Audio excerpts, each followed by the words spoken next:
Olá pessoal, sejam bem-vindos, sejam bem-vindas ao Cinematório Café, podcast do site Cinematório. Eu sou Renato Silveira. Oi, eu sou Kel Gomes. E neste programa nós vamos falar sobre o mais recente sucesso da Netflix, a minissérie O Gambito da Rainha.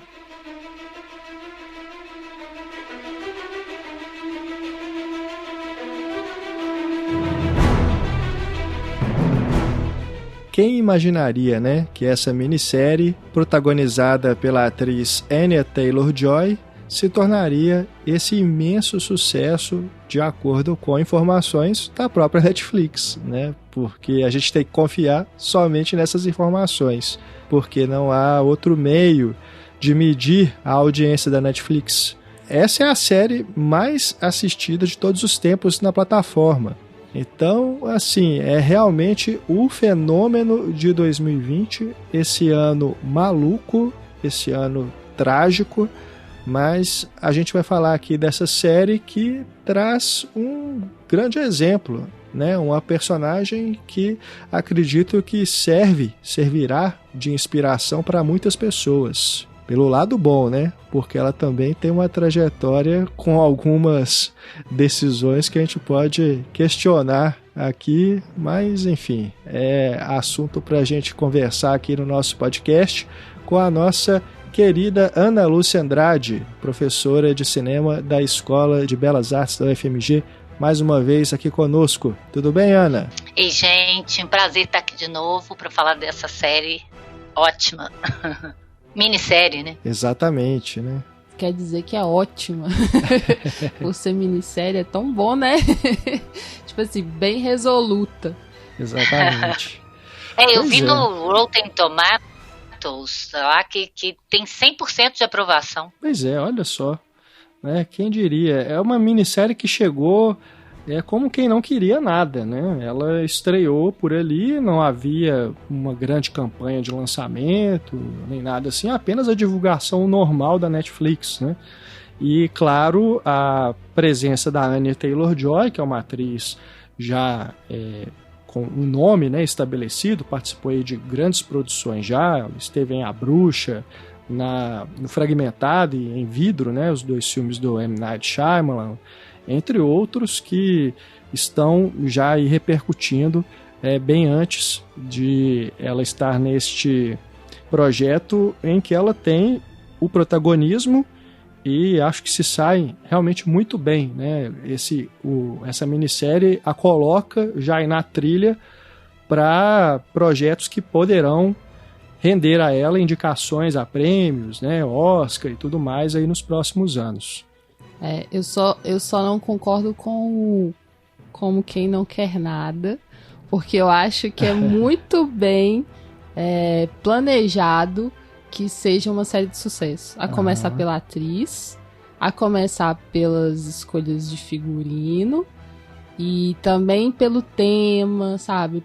Por essa coisa de jogo que tá muito em alta, né? Passar de fases, mais a questão do feminismo. Claro. Eu acho que são vários aspectos assim que são planejados para fazer um lançamento, sabe? Então eu acho que eles almejam esse sucesso assim, com essa especificamente, eles estavam esperando isso e tá sendo entregue. Com certeza, a construção toda, concordo plenamente com você. Eu dizia mais no sentido da divulgação, né, e da expectativa anterior. Porque, por exemplo, esses filmes que estão aí já cotados para Oscar e que estão entrando na Netflix, né, todo mundo já espera por eles já com alguns meses de antecedência, né? O caso desse filme do David Fincher, né, o Mank, foi o filme do Charlie Kaufman, né, Estou Pensando em Acabar com Tudo. Então já tem uma antecipação, né? E no caso do Gambito não houve. Acho que com certeza havia pessoas que sabiam que ia estrear, estavam esperando, mas não era ainda, né, essa coisa grandiosa. Mas com certeza, depois que as pessoas começam a ver, né, o boca a boca vai inflando esse balão e aí a coisa estoura. Né? Fenômeno.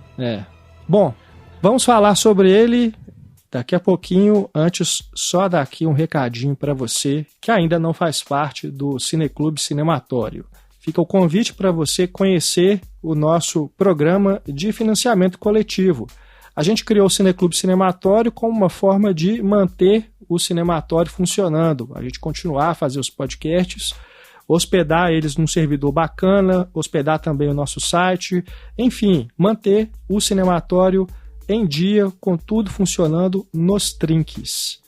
Então a gente faz o convite para você entrar lá no nosso site cinematório.com.br ou clicar no link que está aí na descrição desse episódio, lá embaixo. Aí você conhece o Cineclube Cinematório. Aí você escolhe com qual forma você quer colaborar. Você participando do nosso Cineclube, tem lá as modalidades com as quais você pode se tornar um membro. E aí você tem como retorno, além de nos ajudar muito, né, nos ajudar a manter o cinematório, você recebe de volta conteúdo exclusivo que a gente prepara especialmente para quem é apoiador do site. Então nós temos newsletters especiais, uma delas só com dicas de filmes e séries também, para ver na Netflix, na Amazon, na Mubi, né, em todas as plataformas de streaming que temos por aí. Temos também as enquetes para você escolher as pautas dos nossos podcasts. E você ainda pode participar do nosso novo podcast, Escolha da Audiência, fazendo o pedido de um filme para a gente comentar. Então tem muito conteúdo bacana que você recebe tornando-se membro do nosso Cineclube. Clica lá e conheça, a gente torce muito para que você venha fazer parte da nossa comunidade cinéfila, né, Kel? Exatamente, ela só cresce e tem feito a gente ver filmes aqui que são uma maravilha, né? Sim. Às vezes estavam no nosso radar, às vezes não. E, bom, já são 2 episódios do Escolha da Audiência, só com grandes filmes. Exatamente. Então, conheça lá o nosso programa. E se você quiser mandar um e-mail para a gente também, tirar alguma dúvida, é só escrever para contato@cinematório.com.br ou nos procure nas redes sociais, Instagram, Twitter e Facebook. O Gambito da Rainha, né? Primeiro dizer que Gambito já é a palavra do ano. Um título que você não dá nada por ele. Pois é. Exatamente, Ana. Agora você precisa contar que você não estava querendo ver a série só por causa deste nome. Não é que eu... Não, vamos explicar então. É porque, primeiro, eu tenho uma resistência com filmes, séries sobre jogos, porque eu fico assim, ainda mais quando é um jogo que eu não tenho contato, que eu sei que tem muitas regras, eu não consigo acompanhar, entendeu? Então já crio uma resistência. E, sinceramente, gambito não é uma palavra lá muito atraente, né? Mas eu já me despi de todo o preconceito, inclusive em relação aos jogos, até porque acho que um dos grandes trunfos dessa minissérie é ela não ser sobre xadrez, né? O xadrez está ali, você pode chegar ao final dela sem saber jogar xadrez, sem entender nenhum dos movimentos que tem lá, sem nem entender o que é o tal do gambito da rainha, mas você vai gostar.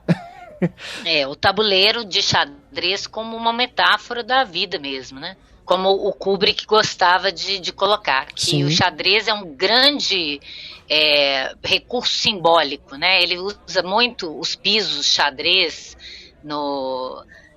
naquele filme Glória Feita de Sangue, para mostrar isso, né? Que você vai sacrificando os peões para poder proteger o rei ali, né?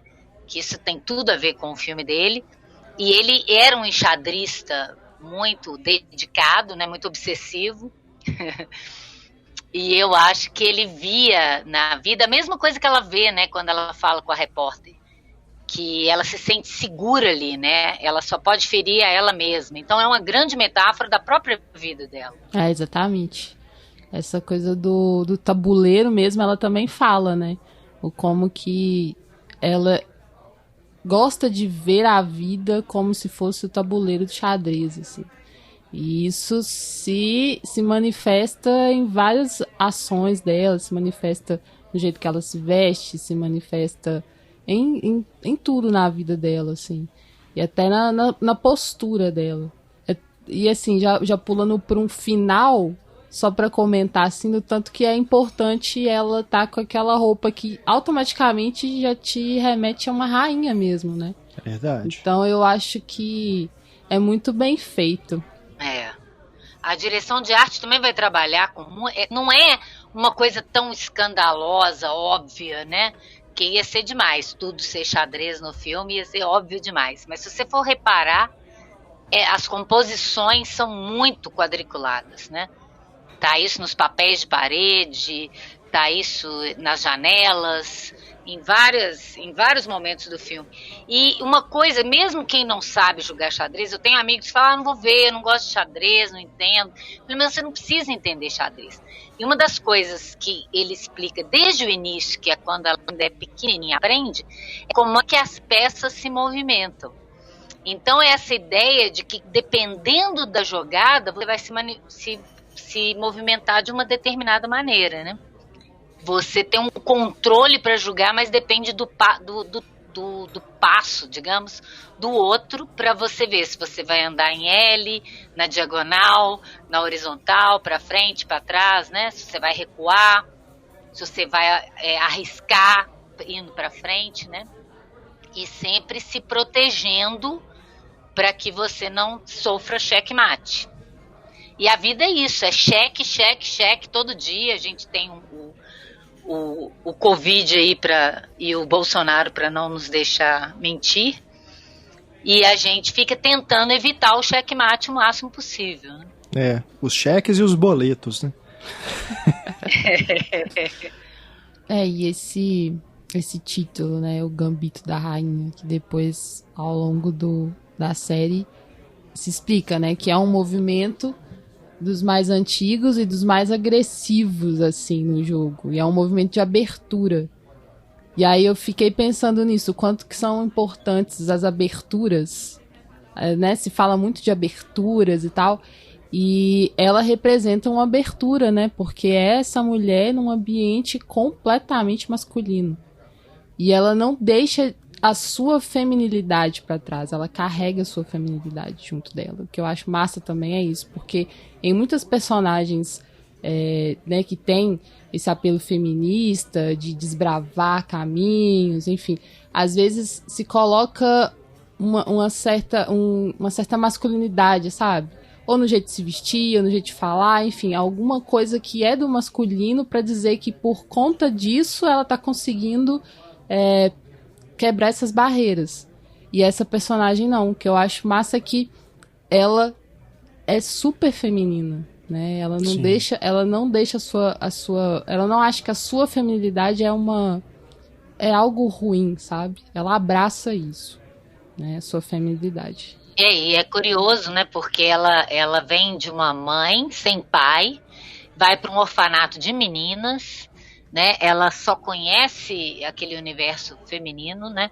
E aí a única pessoa do sexo masculino que ela vai conhecer é o zelador, que vai ser a figura paterna dela, né? Isso. E depois ela vai para um mundo de homens, né? Quantos planos tem que você só tem homem em torno dela e ela ali no meio, né? Se destacando no meio nesse nicho masculino, né? Pois é, a gente tem aqui a Beth Harmon, que é essa personagem que foi criada pelo escritor Walter Tevis, né? O livro dele que é a inspiração para o roteiro dessa série, que é uma criação de dois roteiristas, o Scott Frank e o Alan Scott, dois cineastas, né? Porque eles também já trabalharam em outras funções aí no cinema. O Scott Frank, por exemplo, tem no seu currículo roteiros de filmes como Logan, aquele do Wolverine, Irresistível Paixão, O Vigia, Minority Report, e o Alan Scott tem um grande clássico no seu currículo, que é O Inverno de Sangue em Veneza, né? Ele escreveu esse filme. Entre outros aqui, por exemplo, Convenção das Bruxas, né? Os sucessos de bilheteria estão nas filmografias desses dois cineastas. Então, a Beth Harmon é interpretada pela Anya Taylor-Joy na maior parte da série, mas no primeiro episódio a gente tem mais a menina, né, que é a Isla Johnston, que interpreta a Beth na sua infância, né? A gente vai conhecer a origem dessa personagem ali depois que tem aquele acidente de carro em que ela perde a mãe e ela vai parar nesse orfanato onde ela vai conhecer o Mr. Shable, né, que a Ana mencionou, que é esse zelador que a ensina a jogar xadrez. E nesse inicinho, eu acho que é bacana a gente comentar a respeito da construção dessa personagem, né? Nesse primeiro episódio, ela é colocada pra gente já como uma pessoa extraordinária, super inteligente, né? E antes mesmo dela começar a jogar o xadrez, né? Ela já demonstrava assim, que tinha uma inteligência acima do normal, né? E aí, ali naquele ambiente do orfanato, ela vai se tornar amiga de uma das meninas que está lá também, e ela recebe a dica do remedinho, né, que é aquele calmante que eles davam para todas as meninas, e de que aquele remédio poderia, né, dar um outro efeito se usado em outras circunstâncias. E isso acaba se tornando quase que o superpoder, né, dessa menina para ela pensar nas jogadas de xadrez olhando para o teto, né, ali do quarto dela, algo que vai se tornar aí uma marca, né, que vai se repetindo até o final da série. Para o bem e para o mal, né? Eu acho muito interessante, porque ele vai direto ao que interessa. Eu não sei, eu não li o livro, eu não sei até que ponto isso é do livro, até que ponto é dos roteiristas e da direção, né, do Scott Frank, que dirigiu os episódios. Sim. Mas ele vai direto ao que interessa. Ele sugere muito mais do que afirma às claras, né, as coisas. Por exemplo, que a mãe dela era uma PhD em matemática, né? E aí você tem uma tese que a mãe está queimando. Tem vários... você falou das duas atrizes fazendo ela, mas tem ainda uma menorzinha, né, que faz ela nas lembranças. Isso. De uma tenra infância ainda com a mãe, né? E ela vai dando pistas ali, né, do que é essa vida. E mostra essa tese de matemática da mãe, mostra uns comprimidos da mãe no chão, né? Ela fala que nunca viu a mãe beber, nunca viu a mãe dela mexendo com drogas, mas ela tem essas imagens que vão aparecendo assim, que são lembranças soltas, então que a gente tem que montar assim como ela, né? Então eu acho isso muito interessante. E a própria forma como ele começa, porque é muito comum, eu não sei se isso é do livro, mas é muito comum em série principalmente, começar de um prólogo e aí você volta até voltar naquele ponto do prólogo, né? Sim, sim. Então ele vai retomar esse prólogo só lá no 7º episódio, no 6º episódio, né? São 7 episódios. Então é muito comum isso, mas eu acho muito interessante o ponto de partida que se começa, que é ela submergindo da banheira, assim, ela já saindo da banheira, submersa e já drogadita e já fodida, já você não começa conhecendo ela pequenininha com uma questão trágica que a mãe morre, não, você vai conhecer ela tentando se recompor, né, tentando dar um jeito de dar conta naquele mundo masculino, de todo mundo olhando para ela e tal, sem saber direito o que ela tá fazendo, né. E aí ele vai ter muitas câmeras subjetivas dela, tem umas câmeras objetivas dela de frente para a câmera e as subjetivas dela, o que ela tá vendo, né? Sim. O tempo todo é isso. É muito difícil você ver ela assim, sem ser por esses ângulos, né? Você vendo ela de frente ou você vendo o que ela tá vendo.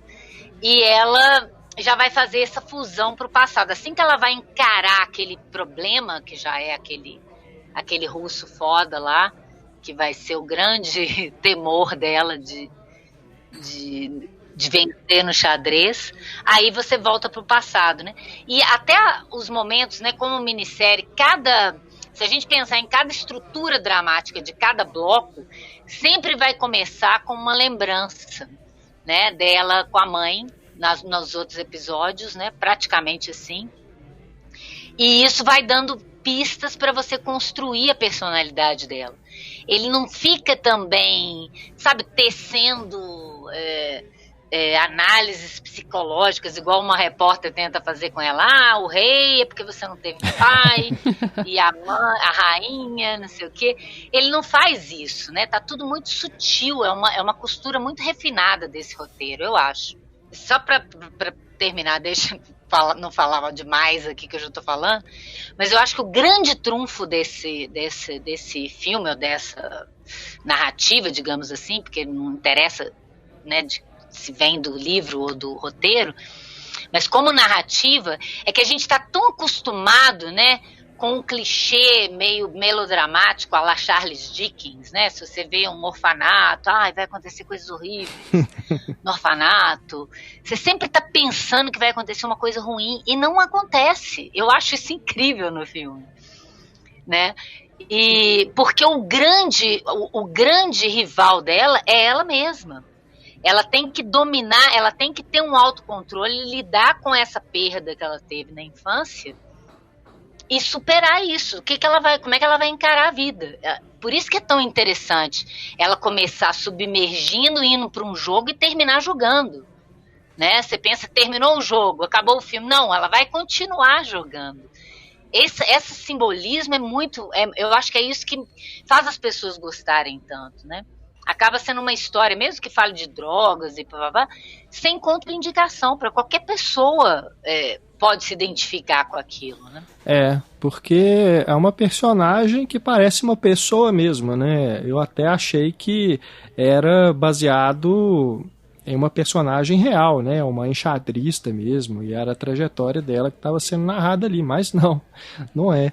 Agora, a construção dela é toda feita como isso, né? Então você tem ali uma pessoa que tem talento, tem problemas, tem seus vícios, tem sonhos, né? Tem suas ambições. Então é alguém para você, com quem você se identifica realmente, né? Uma personagem verídica, né? A personagem parece uma pessoa mesmo, não alguém só que está ali como um receptáculo de uma história e vai ser manipulada da forma como o roteirista quer. E representando algo, né? E que não fica externando os seus problemas e as suas dores, né? Ela não fica falando sobre isso com ninguém, né? É uma coisa muito interna, mas a gente acompanha ela muito de perto, né?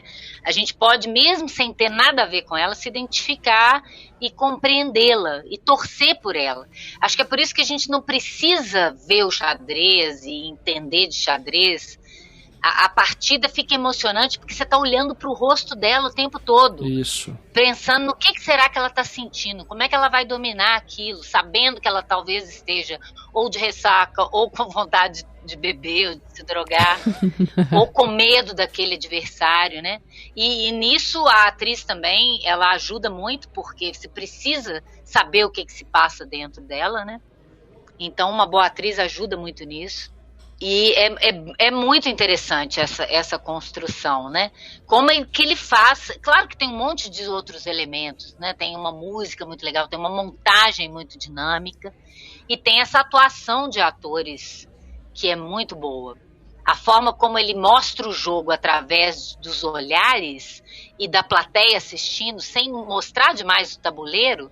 Eu que entendo xadrez, eu ficava querendo ver qual é essa jogada, deixa eu ver se ela está em perigo. Não dava tempo de ver, ele tira a câmera dali. Não dá. Isso não interessa, não interessa. É exatamente isso, porque você se conecta com aquela pessoa, né? Então por isso que vão sempre enfatizar o rosto. E por isso que a Anya é perfeita pro papel, porque eu acho que das atrizes recentes, ela carrega o rosto mais expressivo, com aquele olho. Eu fiquei pensando, gente, ela já passa em qualquer teste, se precisar de expressividade, porque só aquele olho dela já te dá a dimensão, assim, se ela tá, sei lá, com medo, se ela tá decidida durante a partida, se ela tá vendo que tá sendo derrotada. Então você nem precisa ver o tabuleiro. Exato. Se você for um conhecedor de xadrez, você vai ver ali se tem algum movimento e tal, porque conhecedores de xadrez eu acredito que vão identificar, né? Agora, você não precisa disso, porque pelo olhar dela, pelo sentimento que ela tá passando ali, é que você entende o que tá acontecendo no jogo. E eu acho muito legal também a fotografia, porque a fotografia se utiliza muito dessa coisa da sombra, né, e do contraste de luz, assim, que geralmente é um tipo de iluminação, aquela iluminação que tem nos tabuleiros, né, é um tipo de iluminação que não favorece muito as pessoas, né, que é uma coisa que cria muita marca, assim, mas para essa série ficou excelente, porque deu esse âmbito do drama só através das expressões mesmo. Além de dar um glamour pra coisa da jogada, assim, sabe? Que eu achei bem bonito também. Uma coisa é que a Enya, ela tem toda essa expressividade no olhar, principalmente, mas eu acho interessante como que ela também consegue passar pra gente esse pragmatismo dessa personagem, né? Essa frieza que ela carrega para poder não deixar a emoção tomar conta, ou pelo menos assim, não demonstrar para os adversários, né, as emoções que ela está sentindo naquele momento. Tanto que dos momentos que ela se vê assim, encurralada, né, que ela vê que tá difícil achar ali um jeito de sair daquelas jogadas que o adversário faz, a gente vê, né, na expressão dela assim, às vezes o olho ficando marejado, que ela sabe que ali, ela sabe que ela pode ganhar, que ela tem essa capacidade de ganhar de todo mundo, mas quando ela vê assim que ela realmente, alguém pegou, né, ela e prendeu ela ali, ela fica pé da vida, né, ela fica injuriada, ela não se conforma que ela perde uma partida. Então, em outros momentos também, né, você vê na relação dela com as outras pessoas, tanto nas relações amorosas quanto nas familiares, né, com a mãe adotiva, né, que é interpretada inclusive por uma cineasta, né, que é a Marielle Heller. Excelente também. Muito boa, né? Maravilhoso. Achei incrível também a atuação dela, interpretando a Alma. E a gente vê também que a forma dela se relacionar, quando ela vai, às vezes, só fazer uma compra, né, numa loja, assim, ela sempre tem aquela expressão firme, né? Ela tem uma atitude que ela se impõe, né, na forma como ela se comporta. Então, acho isso super interessante da atuação dessa menina. E sobre o xadrez, eu realmente nunca vi o xadrez numa tela, né, num filme, numa narrativa, né, vamos dizer assim, num filme, numa série, tanto faz, dessa forma, né? É impressionante como que se torna um jogo dinâmico. Sim. Que você gosta de acompanhar ali no filme, né? Porque o xadrez é uma coisa mais da paciência, né, do tempo, né, para você, seja para jogar, seja para observar, né? É uma coisa que demanda muito mais contemplação, a palavra que a gente tem usado bastante. E no filme, aqui no Gambito, é incrível, né? E tem várias modalidades de xadrez, né? O xadrez rápido eu fiquei fascinado. Aquelas cenas deles fazendo aquelas partidas bem rápidas, né? Parece sem pensar, vai colocando uma peça na outra e tira. É incrível. E é curioso isso que você está falando da atriz, que não é só, né, do rosto expressivo. Se você pensar na atitude corporal dela, né, como ela joga muito rápido sem pensar, ela se move assim. Sim, tem muitas cenas, né, que ela fala uma coisa, sai de cena, a câmera continua ali, ela volta e faz uma pergunta, né? Tem várias cenas assim. Que ela vai andando para frente, vira para o lado, muda de ideia. É exatamente como se fosse uma pessoa se movendo numa casa de xadrez, que é alguma pessoa que está para onde move a peça. Se você tirou a mão da peça, você não pode mais tocá-la, né? Uhum. Então, enquanto você está mexendo na peça, ela pode se posicionar para onde quiser. Então, ela se move assim. E aí ele mostra ela sem rumo quando ela está drogada, quando ela está bebendo. Ela perde o rumo. Então, ele liga muito essa ideia de ao mesmo tempo que ela começa, né? Eu revi de novo, então tô com tudo muito fresco assim na minha cabeça. Mas se você pensar, assim que ela entra no orfanato, A primeira coisa que ela ouve, assim, é a voz da Jolene xingando pela primeira vez, né? A Jolene é apresentada só pelo som, falando cocksucker lá, né? É a colega, né, lá do orfanato. Isso. Aí ela já dá um plano detalhe nas pílulas verdes. E aí ela toma a pílula e fica... Aí a Jolene fala, deixa pra de noite e tal. E ela fica tonta. Aí a câmera desestabiliza. Ela fica tonta indo pra lá e pra cá. Quando ela começa a entrar em foco, ela olha assim, tá o zelador colocando uma lâmpada no teto. Isso é muito interessante, né? Quer dizer, é ele que vai dar o foco pra ela da vida. Porque senão ela ia ser uma perdida e tal. E aí, essa coisa também das sombras que a Raquel falou, já começa... É quase um personagem. Porque quando ela olha pro teto a primeira vez... Ela fica dormindo e vendo só sombras horríveis que tem a ver com esse passado sombrio e nebuloso dela. Uhum. E aí, quando ela toma a pílula, essas sombras se transformam, não é assim, aparece o jogo. É as sombras mesmo que estavam ali antes, só que elas vão se transformando no jogo de xadrez. E aí depois, quando ela volta a se drogar mais lá na frente, né, que ela fica um tempo sem, quando ela tem essa mãe que vai colocá-la de novo. Eu acho isso muito legal. A mãe que vai colocá-la de novo no meio das drogas sem querer, né, tadinho. Ela vai... Aí ele tem um plano, em vez dele mostrar o teto, ele mostra ela deitada e as sombras do xadrez tomando conta do corpo dela. Olha que legal. Deitada na cama, né? E aí depois, no final, ele vai fazer isso de novo, só que ela não tá mais usando droga. E aí isso tá no olho dela, já não tá nem... tem um pouco no teto, ele desce pro olho dela, todo mundo olhando pro teto pra ver o que ela tá olhando ali. E aí dá um close nos olhos dela e você vê as peças refletidas no olhar dela. É quando ela introjeta o jogo, porque ela era meio intuitiva e a droga ajudava ela. Tanto é que ela vai passar por um processo de aprendizado, ela vai aprender a jogar direito, né? Os homens no filme vão ajudá-la, mas é ela com a relação com a mãe adotiva depois e com a Jolene, que ela vai aprender a lidar com as questões dela. E aí ela junta esse aprendizado da vida com esse aprendizado do xadrez, digamos assim, e que ela vai direcionar mesmo a vida dela. Eu acho isso muito interessante no filme. Agora, uma coisa também que eu acho interessante a gente discutir aqui é a relação que o filme, que a série estabelece no início, nesse primeiro episódio, dessa superinteligência, né, dessa pessoa extraordinária que ela é na infância, com o xadrez, né, com esse estereótipo de que o xadrez seria uma coisa só para pessoas especiais. Uhum. Porque isso é uma mentira, né? Isso é algo que, como eu disse, é um estereótipo, né? Qualquer pessoa pode aprender a jogar xadrez e deveria, né?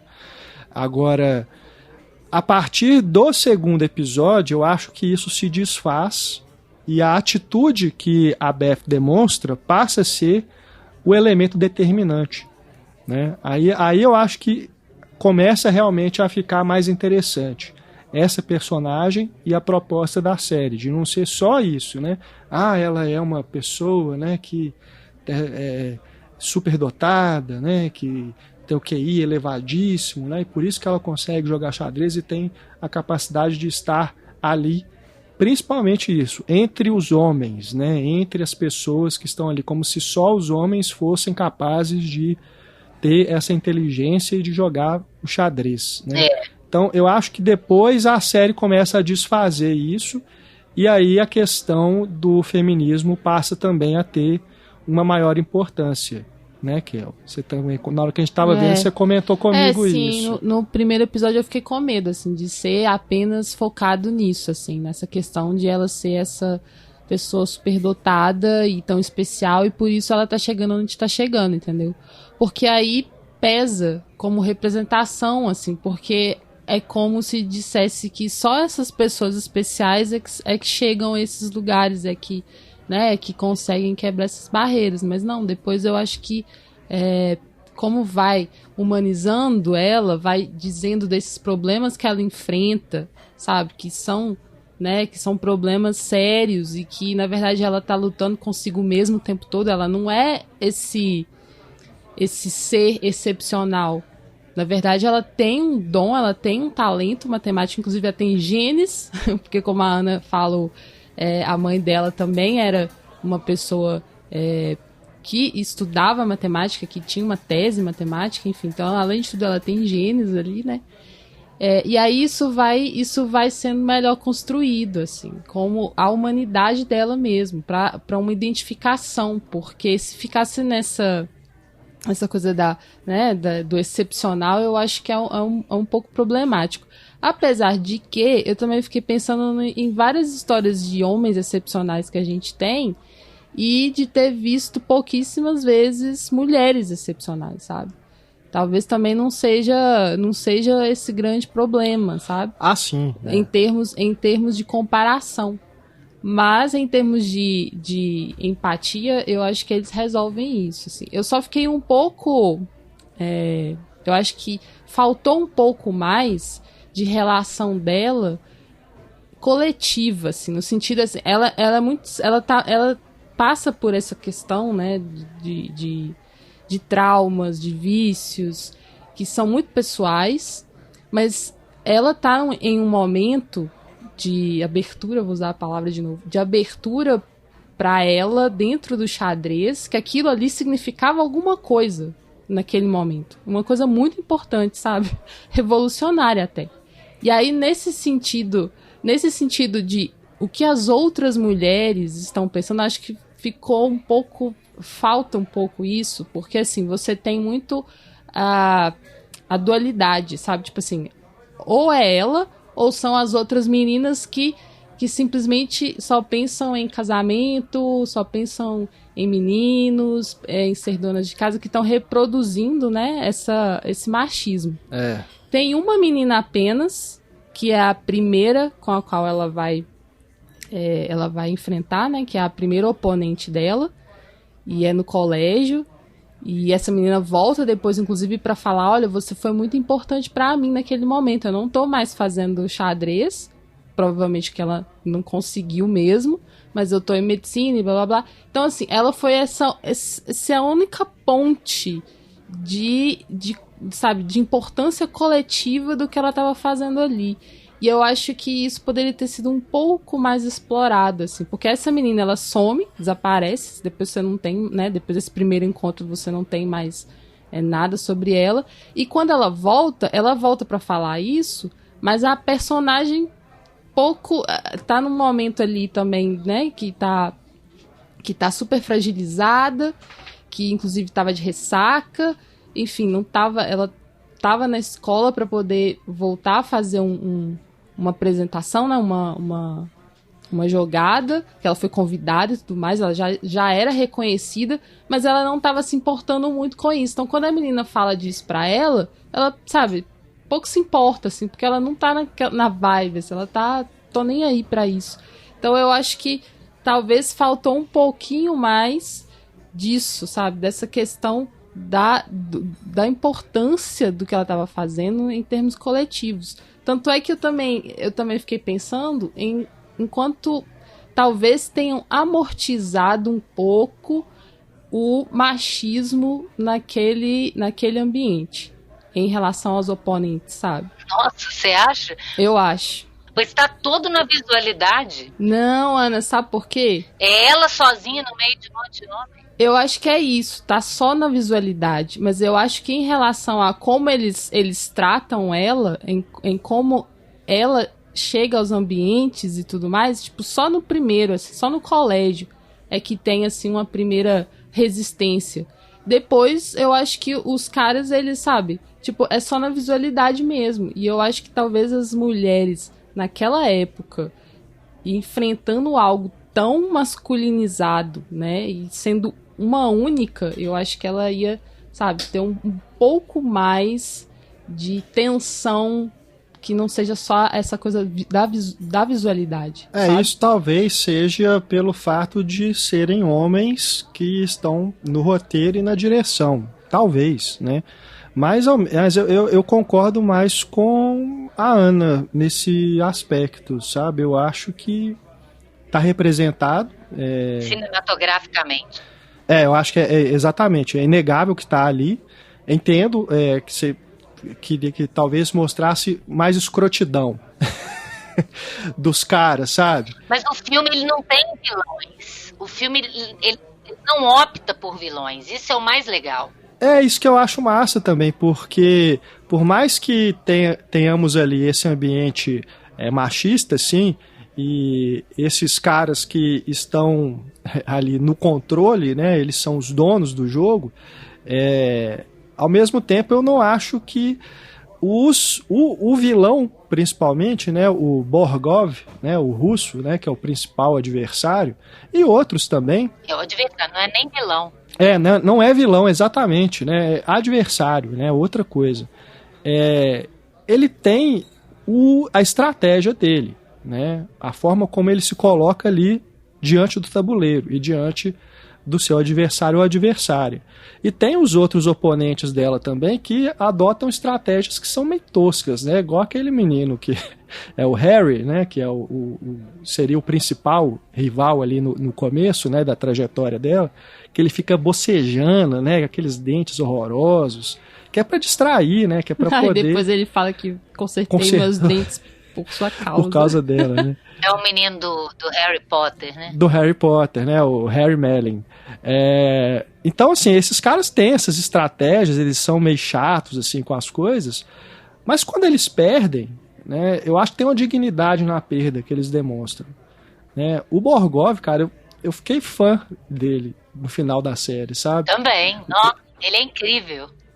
Eu tava achando ele assim, nossa, esse russo, né, chato pra caralho, que a gente sempre vê nos filmes, né, que tem sempre esse conflito Estados Unidos-Rússia, aí o russo é sempre colocado como cara fechado, frio pra danar, sem emoção nenhuma.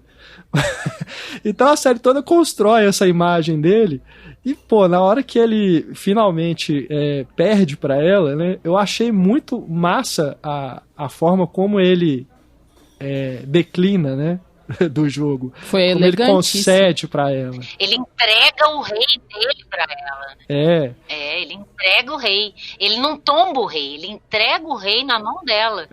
E eu acho isso muito legal porque ele a compreende. Ele fala uma hora, né? Ela é uma órfã, ela é uma sobrevivente. Ela não quer perder. Ela já perdeu muito na vida. Ele não tem raiva dela porque ela é uma campeãzinha jovem.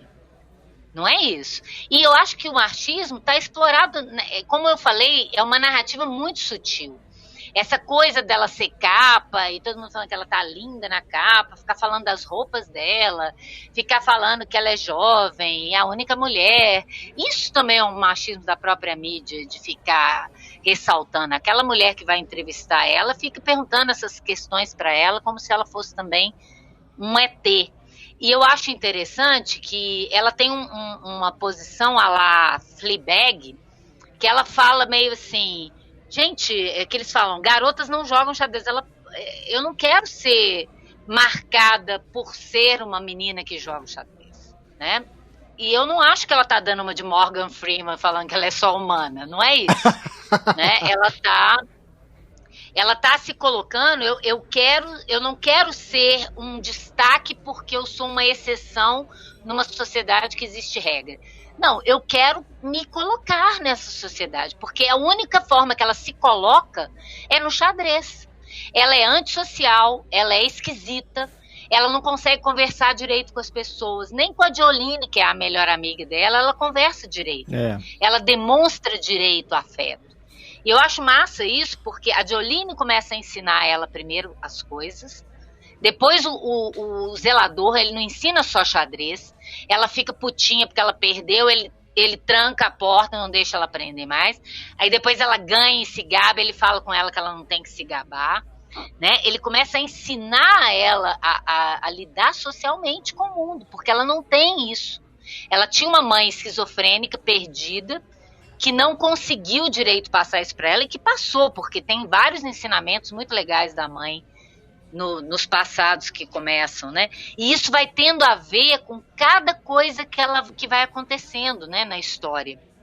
A mãe fala com ela um momento assim, quando ela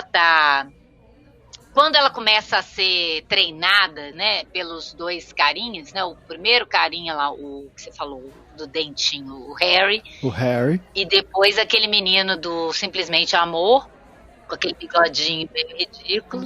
É o Thomas Brod Sangster, é o Benny, né? E o Benny. Benny White. E que ele... E a mãe também, a mãe adotiva, que aos poucos vai falar, eu não sou mais esposa, mas eu vou aprender a ser mãe. E ela vai aprendendo com ela, não só a beber, eu brinquei com isso, mas ela vai aprender coisas legais também com aquela mulher, né? E principalmente o que ela não quer ser como mulher. Sim. E tem uma hora que aparece no flashback, que é quando ela tá indo para Nova York com o Benny, que começa esse episódio, que é o episódio 6, a mãe falando assim pra ela, você vai conhecer homens que irão querer te ensinar. Né? E ela acabou de ser treinada por mim, e agora o Benny tá querendo ensinar pra ela. Não que eles sejam mais espertos. Eles, em muitos aspectos, não são, mas assim se sentirão maiores que você. Mostrarão coisas, mostrarão para você coisas a se fazer. Deixe-os passar e faça o que você quiser. É preciso uma mulher forte para ficar só, em um mundo onde todos só se contentam com qualquer coisa, só para dizer que tem algo. E aí ela borda o monograma para ela da roupinha escrito Beth, né, no vestido, que você vê que aquele vestido ela ganhou muito pequenininho, ela tá com ele, é o único vestido que ela tem, que a mãe faz um remendo depois para ele ficar um pouquinho mais comprido, para ela continuar usando aquele vestido. E depois, quando ela vai para casa da mãe adotiva, o marido dela fala, essa menina só tem esse vestido, ela tem que comprar roupa para ela. Por isso que as roupas também vão ter um lugar, né? É uma forma dela se relacionar com as pessoas. Ela vê que as pessoas observam os sapatos e as roupas dela. Então, assim que ela pode, ela começa a se vestir melhor para ela se sentir mais segura nesse mundo de aparências, né? E, embora ela não esteja, ela gosta realmente daquilo. A gente vê ela vendo revista de moda, a gente vê ela observando a televisão e se maquiando como no caso ali, né? Ela se maquia igual a vocalista do Shocking Blues, né, a Mariska Veres, ela faz a pintura igual a dela, porque ela fica vendo. Então, ela tem uma forma de relacionar com o mundo que é muito estranha, é muito difícil. E cada pessoa que vai passando por ela vai aprendendo a lidar, né? E a Jolene fala isso com ela. Fala, você se deu tão bem na sua vida que você nunca está preocupada com as pessoas ao seu redor, né, que estão se ferrando para conseguir alguma coisa, né? Eu acho muito legal a volta da Jolene no final da série, porque você pensa assim, então foi isso, foram dois caras que ajudaram ela a se organizar, e aparece a Jolene, que é o momento crucial quando o flashback dela faz sentido para ela entender quem foi aquela mãe que não deu conta dela e que falou, você é um problema na minha vida que eu não consigo resolver. E aí ela percebe que é ela que vai ter que dar conta disso, né? E o próprio Benny, depois que ele transa com ela, ele fala uma coisa com ela assim, porque dá pra ver que foi a primeira vez que ela teve um orgasmo, né? Que ela fala, então deve ser assim, né, que se trepa. Aí ele fala... de novo, a forma como ela reage, né, é muito engraçada até, né, porque ela é muito, isso, é o pragmatismo, né, nas reações, né. Então, mas naquele momento, ela tá ali, então deve ser assim que se faz, aí ele vai e começa a falar do jogo com ela, quando você for jogar com o Borgov, você faz isso, ela, nossa, você vai falar sobre isso agora? Mas aí o que ele fala com ela? Ele fala assim, joga o que for melhor pra você. Você não tem que tentar agradar o seu adversário. Você tem que usar o jogo que é mais confortável pra você jogar, porque assim você joga melhor. Então, eu acho que essa relação jogo e a vida pessoal dela, e essa certa esquizofrenia que ela tem, que ela vai resolvendo para aprender a lidar com o mundo, que está simbolizada pelo jogo, eu acho que está muito bem descrita no filme. Por isso que eu falei que se você reparar cinematograficamente, a profundidade está na cinematografia. Não tem cenas que expliquem direito as coisas. Tem essas que eu citei aqui, tá em alguns diálogos e tudo, mas isso está relacionado com o que está acontecendo. Cada fala que te dá uma luz sobre alguma coisa, vai acontecer alguma coisa que você vai ter que fazer uma relação metafórica com aquilo que foi feito. E tá tudo na visualidade. Igual eu falei, quando ela vai para a casa da mãe adotiva, eu ia chamar de madrasta, mas a mãe adotiva, que você pensa, meu Deus, isso não vai dar certo, né? Esse marido, eu fiquei pensando só coisas horríveis. Cada vez eu esperava uma coisa horrível e não vinha. Eu achava muito bom de não vir. Até no último capítulo, quando ela vai pra Rússia, o cara fala, eles vão gostar de ruivas, ela parece a Anne Margaret. Eu falei, ai meu Deus. E eles estão com armas na cintura e não vai acontecer nada. Mas ela chega naquela casa daquela mãe adotiva, que é uma mulher frustrada também, que tem aquele dom no piano, que por acaso também tem a tecla branca e preta ali, que é onde ela se manifesta como pessoa melhor, né, no piano. E ela vai entendendo aquela mulher e a dor daquela mulher. Eu acho aquilo muito legal, porque quando ela começa a entender aquela mulher, ela vê ela lá embaixo na janela do carro, chegando no carro, e ela vê o reflexo no vidro da janela, que é a mãe dela, a mãe verdadeira.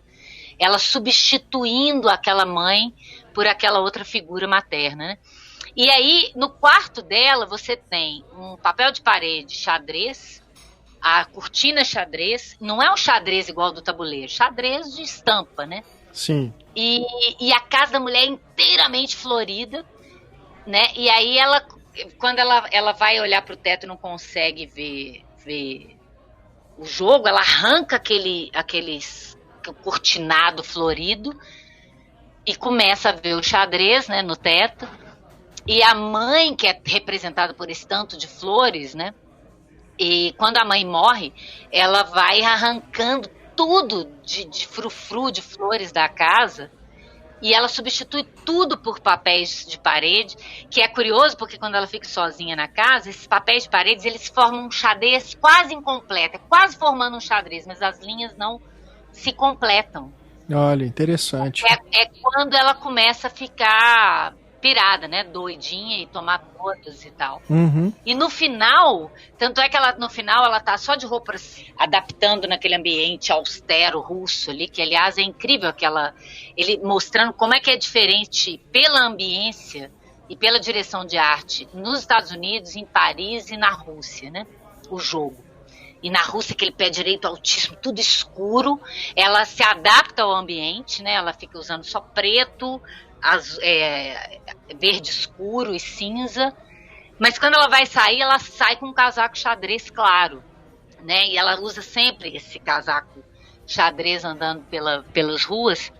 E aí, quando ela entra no quarto lá da russo, que ela já está começando a entender, a colocar as coisas nos eixos, esse xadrez do papel de parede, ele se forma e se desfaz. Você tem partes que formam quadrados e partes que ele tem quadrados incompletos. É uma variação entre o xadrez do quarto dela e o xadrez que ela coloca no papel de parede da casa.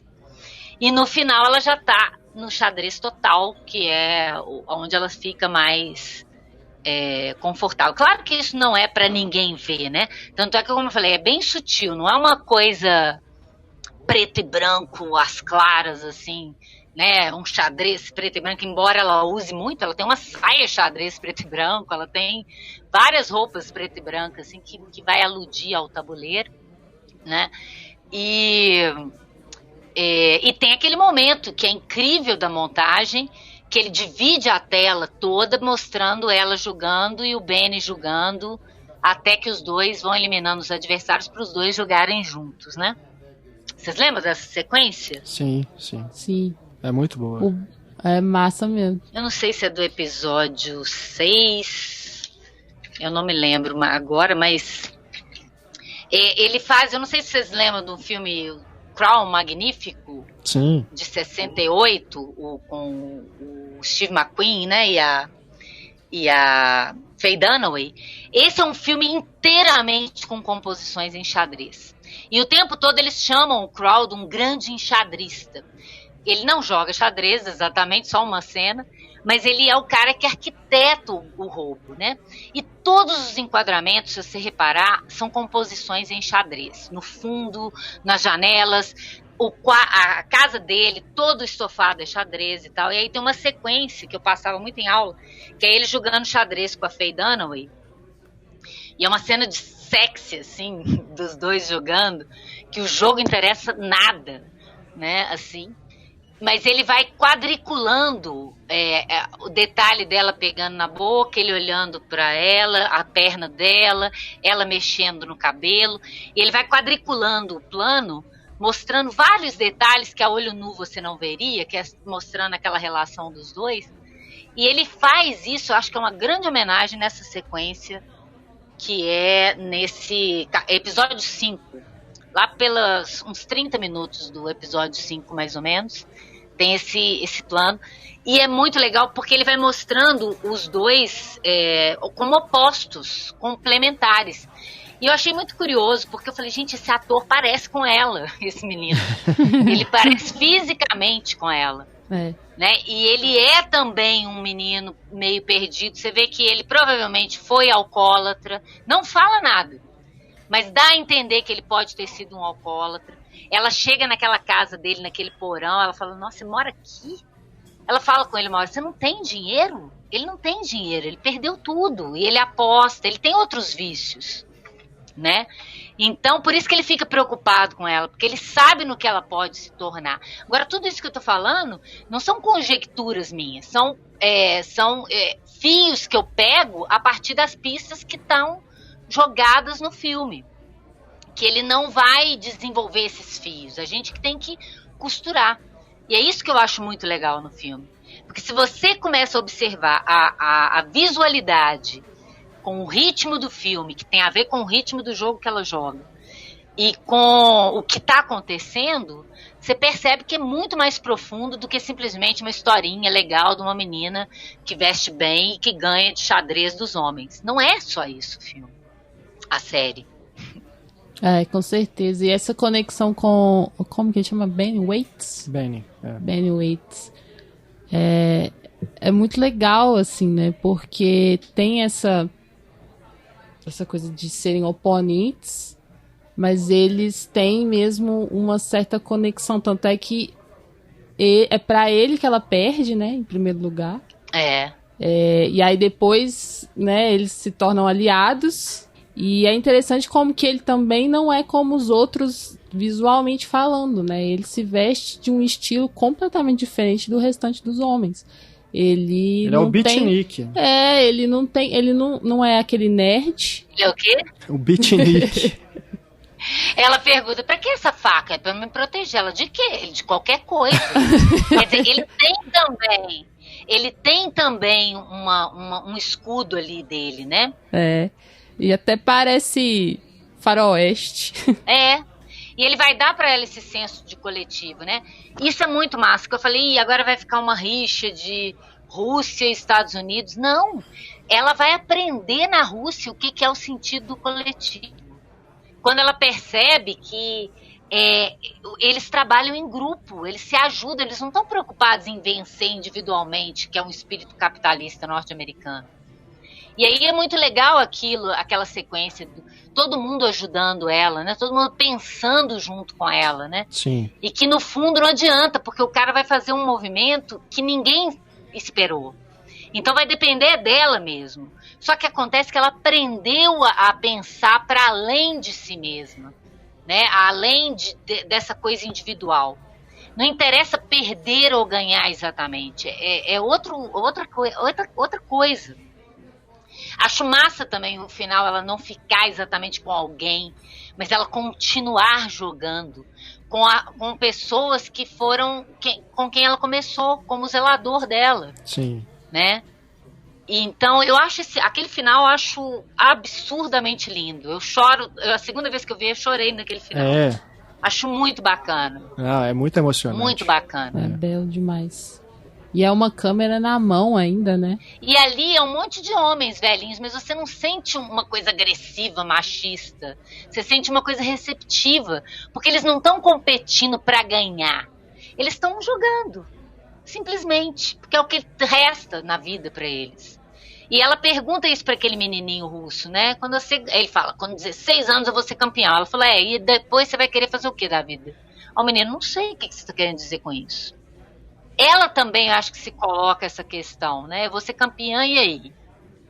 Eu vou continuar jogando, né? Essa coisa da vida. Tanto é que as duas perdas dela, né, ela perde pro Benny, quando ela perde o amor do carinha que ela se apaixona, que é gay, que é outra coisa insinuada também, acho muito legal. A gente que tem que montar, não tem nada assim, ele é gay. Sim. Né? E aí, e depois pro Borgov, quando a mãe morre também, né? Quando a mãe dela morre lá no México. Que é também uma coisa inesperada, né? Assim, ali é o mais triste que acontece na história toda. Muito triste. Vem dando pistas, né? Que ela tá sempre falando que tá se sentindo mal, tosse, né? Mas eu não esperava que fosse ser daquele jeito. Né? Mas eu achei muito interessante. Que foi muito brusco. E essa coisa, né, Raquel, eu sei que eu tava doida pra você ver, porque você conhece bem, você estudou moda, né? Então você sabe melhor do que eu isso. Mas essa coisa do figurino dela, de uma menina que usava sempre a mesma roupa, para usar roupas finas, bem entalhadas nela, né? E praticamente preta e branca, clássicas. Quando ela vai para o México, ela ganha cor, né? É quando ela usa roupas mais coloridas, de novo, né? Esse povo acha que no México é sol, então é coisas quentes. E também tem essa conexão com a própria mãe adotiva, né? Exato. Elas estão se conhecendo mais ali, ela tá mais aberta para essa mulher, que ela se vê tão diferente, né? E de fato elas são muito diferentes, porque essa mulher, né, sendo dona de casa, casou e deixou de fazer o que mais amava, que era tocar piano. Enfim, ela ainda tá tão enraizado nela de que depende de um homem, que ela tá sempre em busca disso, né? Tanto é que elas viajam juntas, mas ela vai encontrar com uma pessoa lá que ela se interessa. Então, assim, mas mesmo nessa viagem juntas, quando elas estão mais abertas uma pra outra, assim, você vê que tá... Por isso que é tão trágico quando ela morre, porque é muito repentino, elas estavam ali criando, de fato, mais conexão. E é por isso que as roupas delas, nesse momento, se parecem até. Elas usam... É verdade. Elas usam um tipo de roupa da época, que era da Dior, que é chamada de New Look, que é essa coisa da roupinha, que é como se fosse uma camiseta, né, e com uma saia que se abre em A. E aí é mais feminino. O New Look é completamente mais feminino, porque faz parte do guarda-roupa mais feminino dessa mãe adotiva, né? E aí tem aquele casaco dela também, que é sensacional, porque é um casaco acolchoado, e aí depois ele vai ser usado, quando ela morre, a Beth usa ela para poder se cobrir. Quando o pai adotivo vai lá. E aí ela põe esse casaco, né, para poder, né, se vestir da mãe. Mas antes disso, tem uma hora quando ela tá sentindo a falta dela, que ela tá sozinha em casa, ela pega esse casaco e se cobre com ele como se fosse um cobertor. Então isso é muito bonito, como que esse casaco, ele já tem uma aparência de aconchego pelo tecido, sabe? Exato. E aí é por isso, assim, o figurino, ele rende um trabalho à parte. Porque ele não é só essa coisa de remeter ao xadrez, né? Porque tem muito. Ela usa xadrez no tecido várias vezes. Tem também esse decote que é em V, que lembra muito o X, né? Também do xadrez, mas uma coisa de checkmate. E além de tudo, o próprio V, quando você coloca em alguém, assim, ele dá uma uma impressão de mais longitude, é como se a pessoa fosse maior, sabe? Então ela usa muito disso pra poder, é como se fosse uma armadura dela, né? Pra poder estar mais autoconfiante, pra poder encarar esses jogos, assim. E ela foi uma menina que, poxa, teve muitas dificuldades, teve muita falta, né? Igual a Ana falou, tem essa coisa de sempre usar a mesma roupa lá no orfanato. Quando ela vai pra escola, depois que ela é adotada, ela não tem roupa nenhuma e ela se vê tão diferente das outras meninas, das outras adolescentes que riem dela. Então, assim, ela vai construindo a importância da roupa para a própria identidade e para autoafirmação. Então não é só uma coisa de tipo, tô ganhando dinheiro, então vou gastar muito e vou... Existe essa coisa de uma roupa, ela ser importante também pro seu psicológico. Exato. Eu tava até viajando em como, por exemplo, a gente que tá agora só dentro de casa, praticamente a gente não tá trocando de roupa, assim, não tá se montando, entre aspas, né? A gente tá usando muito roupa pra ficar dentro de casa, né? Então, assim, em casa você tá procurando conforto. Então vão ser roupas que vão trazer essa sensação pra você. Mas você só está em casa. Eu acho que às vezes existe essa coisa de que talvez, para que você se anime mais, se você tá em casa e meio, sabe, que tédio.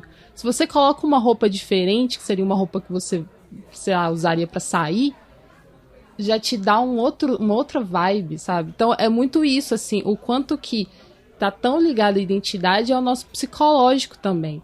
Uma roupa, ela pode te dar muito mais autoconfiança só em como você se vê, sabe? Então eu acho que a série tá também falando disso, assim, o quanto que ela, né, se protegendo com tantos traumas e vícios e tal, se protegendo, ela vê na roupa uma forma de usar essa roupa como armadura também. Como algo que faz parte dessa mulher que tá ali desbravando coisas. E assim, é uma pesquisa muito intensa de figurino, porque a gente percebe que está completamente conectado com os anos 60, no final dos anos 50 e anos 60. E super ligada a personagem, igual a Ana já falou. Tem a questão da cor também, porque o primeiro vestidinho dela é o verde, né? Esse verde com a estampa Beth, que aliás me dá uma dor quando resolvem queimar aquele vestido, que eu falei, gente, como assim? Como que faz uma coisa dessa? Nossa, também. Ainda mais depois de ver que a mãe que bordou. Pois é, né? Você fica até entendendo assim, não, beleza, não quer que a pessoa carregue nada do passado, né? Tipo, mas que crueldade, sei lá, pra uma menina. Enfim, e aí nesse último jogo dela, é exatamente o mesmo tom de verde que ela tá usando, mas essa gola com colarinho, que também lembra o colarinho desse mesmo vestido. Então é como se fosse, sabe, um ciclo ali. Um círculo que um ciclo que tá se fechando, assim, como um retorno dela pra ela mesma, né? Depois de ter, enfim, enfrentado sei lá, tantos problemas. E aí, quando ela, de fato, vai vencer esse maior oponente dela, ela tá de volta a um tipo de roupa que remete a ela criança, sabe? Enfim, eu achei isso tão maravilhoso. E aí, como eu falei da questão da pesquisa, né? Porque os estilistas, eles não são também qualquer um, assim, sabe? Vou pegar esse porque eu tenho fetiche, acho chique. São importantes porque são estilistas de vanguarda da época, sabe? Então, são estilistas que estavam preocupados em roupas que dão liberdade para os movimentos da mulher. E, além de tudo, em formas que eram futuristas, de alguma forma. Sabe? Tipo assim, de alguma maneira, aquelas roupas, elas transmitiam essas duas características, liberdade e futuro. Então, para uma história que tá falando dessa mulher, eu achei muito interessante que a figurinista pegou as referências do Pierre Cardin e do André Courrèges, que são essas duas pessoas que estavam pensando sobre essa roupa para a mulher dos anos 60, sabe? E a revolução dos anos 60. E a coisa da geometria também. Eles também traziam a geometria. E como para ela, né, como uma personagem xadrista, é importante a geometria pelo modo como ela pensa, né, como a gente já discutiu. Então, são estilistas que também estavam pensando sobre isso, as geometrias. Mas as referências a outras personagens, né, como a própria Audrey Hepburn. Tem uma hora que ela tá usando uma roupa igualzinha àquela roupa toda preta da Audrey Hepburn. Um look icônico da Audrey, muito legal. A Edie Sedgwick também, que foi uma modelo, atriz, pintora, e que foi musa do Andy Warhol. Também teve uma fé com Bob Dylan e tal. E que morreu muito jovem. Ela tinha problemas com drogas, com bebidas. Apesar do talento dela, ela morreu muito jovem. E a Jean Serber, que também foi referência para fazer esse estilo, né, da Beth. Que também foi uma atriz, ativista, e que faleceu muito jovem também, teve problemas também com drogas. E só para falar do figurino da Jolene, que quando ela retorna, ela faz referência ao movimento dos Panteras Negras. Aliás, você falou da Jolene, eu me lembrei aqui que lá no primeiro episódio, quando a gente estava assistindo, você fez um comentário interessante sobre o papel que ela está desempenhando ali ao fornecer as pílulas, né, para Beth. Não, verdade, é porque eu fiquei pensando assim, na verdade ela tá traficando as pílulas e isso talvez seja assim um problema em relação a sempre colocar. Ela fica preocupada, né? Ela fica preocupada, mas assim, ela ao mesmo tempo ela meio que ela é a pessoa que tá fornecendo, né? Tipo, ela foge às regras ali e tá fornecendo a pílula pra Beth, assim. Aí, nesse momento eu senti um pouco assim, pode ter algum problema aí em relação a fazer essa ligação, né? Sei lá, de uma personagem negra e a personagem que tá facilitando o acesso dela pra isso, assim. Mas eu também não fui por esse lado, até porque é ela que vai realmente salvar ela no final, né? Ela que dá a grana pra ela ir pra Rússia, inclusive, né? E depois mostra ela, o que foi importante foi essa volta, exatamente, porque depois mostra a Jolene, né, atuando também, querendo ser advogada, enfim. Mostra ela leva ela de volta ao trailer, ela leva ela de volta à escola, né? Ela traz esse passado de volta. Eu acho tão bacana também que ela toma um aspecto maternal na hora que elas vão lá e ela vê, é tão bonito aquilo, né? Ela vê que o zelador guardava, fazia um mural dela, assim, né? Nossa, essa hora é linda. E a hora que ela chora, né, Ana? Aí ela chora no colo da Jolene. A Jolene tá gozando ela e tal. Ela fala, nossa, não sabia que era tão forte assim pra você, Branquela, né? E abraça ela assim. Ela chora igual uma criança ali. Você nunca viu ela tendo tanta emoção quanto naquela cena. É o único momento que ela realmente se deixa chorar, assim, sem ficar segurando. E essa coisa da droga, quando ela é pequena, tem uma sequência muito legal, que é quando eles estão vendo lá o manto sagrado e ela vai roubar as pílulas verdes, né? Essa cena é muito boa. E aí a música religiosa, porque no final do manto sagrado eles resolvem que eles vão morrer em nome da crença deles. Eles vão caminhando para a morte para encontrar Jesus.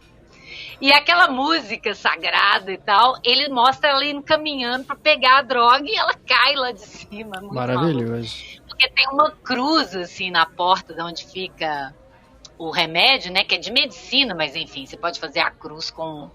Já que o cara fez a montagem relacionando com o Cristo, então eu vou tomar essa simbologia. A religião dela é aquela droga, né?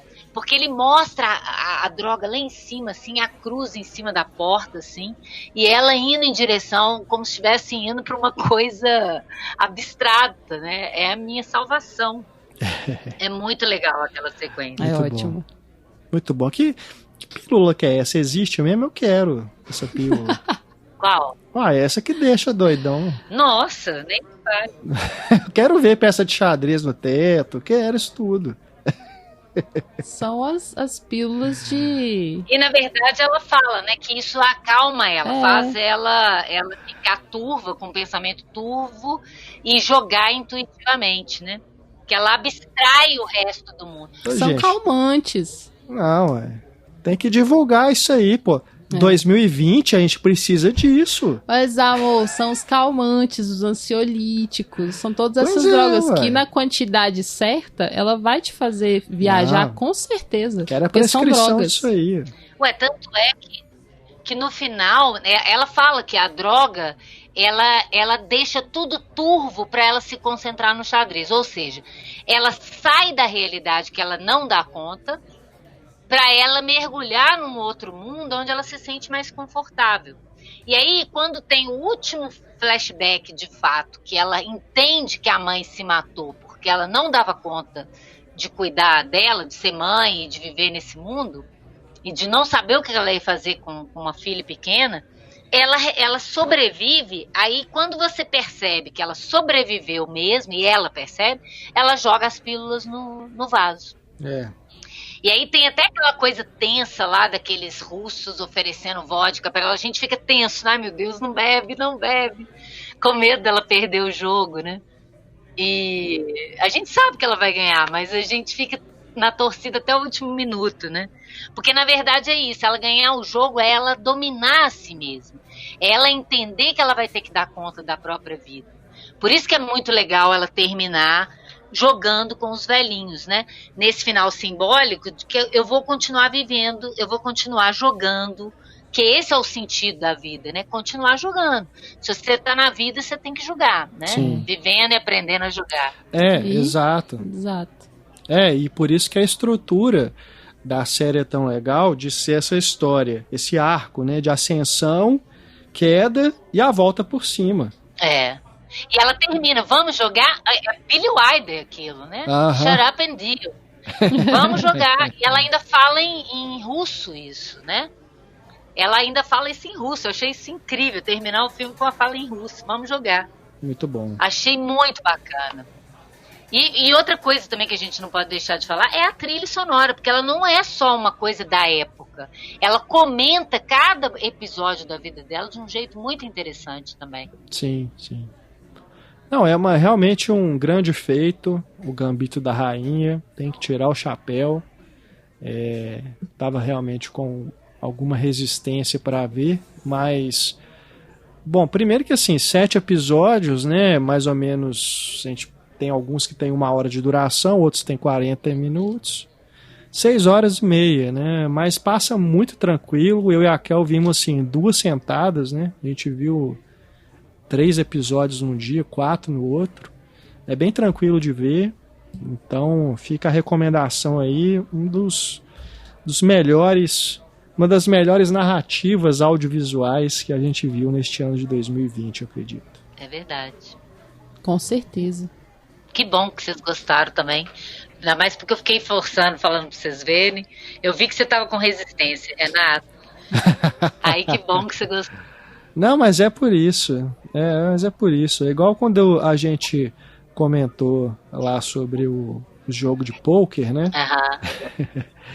Que às vezes tem filmes que ficam só nas regras, né? Foi aquele filme do Aaron Sorkin, né? A Grande Jogada com a Jessica Chastain, né? Aquele ali é exatamente o contrário do Gambito. Ali o filme ele não é sobre pôquer, mas acaba sendo, porque tem uma obsessão em ficar falando de regras, de número, de como que a coisa funciona, que fica chato, sabe? Você fica perdido ali. Você não se interessa por aquilo, não vai ser ali vendo o filme que você vai se interessar, sabe? A esse nível, né? E nem aprender.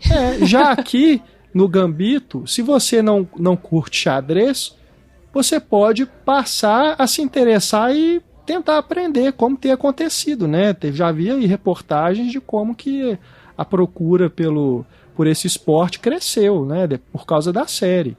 Então, faz... O povo tá achando que é rápido, igual no filme. Aí que essa tá é a ilusão, a pegadinha, essa é a né? ilusão. Mas é interessante, né? Acho que faz um bem pro esporte, né? Não joga contra. É, porque populariza, né? Essa coisa. É bom E isso. aí é muito bom pro esporte, com certeza. Porque pros enxadristas e tudo, ter público, entendeu? Igual mostra no filme, aquele público como se fosse jogo. Jogo de futebol. É um jogo de raciocínio importante pra qualquer pessoa. Sim. Você não precisa aprender a jogar xadrez pra ganhar e tal, nem pra se divertir. Mas você aprende a raciocinar de uma maneira de pensar no coletivo mesmo, que é isso. Né? Você tem peões que estão defendendo. É um jogo super... Tem a ver com a ideia do medieval mesmo, né? Esses peões que vão na frente para proteger o reino, o bispo, o rei e a rainha. Como sempre. Bom, se fizerem... A peãozada sofre. Peãozada, Não, e eles no tabuleiro, eles são até menorzinhos, né? Tipo, eles são os peõezinhos lá pequenininhos e os outros atrás, na segunda fileira da diretoria, imponentes. Não, e se você reparar, nos jogos lá, nos campeonatos naqueles universidade fuleira americana, é umas peças de plástico, o Bene até fala, uns negócios fodidos de plástico. Quando você vai para a União Soviética, as peças são belíssimas. São bem talhadas, assim, dá vontade de ter aquele jogo ali. É verdade. Por causa da beleza mesmo. Vou indicar pro meu pai ver, porque meu pai é enxadrista. Vou indicar. Bom, se fizerem uma continuação de O Gambito da Rainha, quem sabe não coloquem a Beth Harmon para jogar contra um supercomputador. Lembra que tinha essas notícias? O Kasparov, né? Que jogava lá com o supercomputador. O Kasparov foi consultor do filme, você viu no final, nos créditos? Vi o nome dele lá. Não, e se você pensar, isso aí que a Raquel tava falando de ser tudo muito racional e tudo, é uma pena que a abertura do filme, os letreiros do filme, os créditos, só passam no final e deve ter gente que não vê. Porque ele é puro construtivismo russo. Sim. É muito bacana. Tem essa referência. Muito bacana a abertura. Legal. Bom, é isso. A gente espera que você que ouviu aqui o nosso podcast tenha gostado da discussão. Deixe também seus comentários para a gente aí na página do episódio. Se quiser mandar um e-mail também, a gente pode encaminhar para a Ana e tudo. A gente está no contato@cinematório.com.br. Ana, valeu demais pela participação mais uma vez aqui conosco. Gente, eu que agradeço. Desculpa a empolgação, mas porque eu gostei muito. Sério. Que isso. Foi ótimo, Ana. Nossa, e é de empolgar mesmo. Com certeza. Não é assim. E a gente agradece demais a audiência de você que esteve aqui conosco em mais um Cinematório Café. Se você está conhecendo o podcast pela primeira vez, assine o nosso feed para receber mais programas direto aí no seu aplicativo, na sua plataforma favorita, e conheça os episódios anteriores. A gente já falou sobre bastante coisa, né? E considerando que ainda teremos muitos lançamentos aí, né? Temporada de Oscar chegando, apesar da pandemia, a gente ainda vai ter muito assunto para tratar aqui no nosso podcast. Beijo, gente. Até a próxima.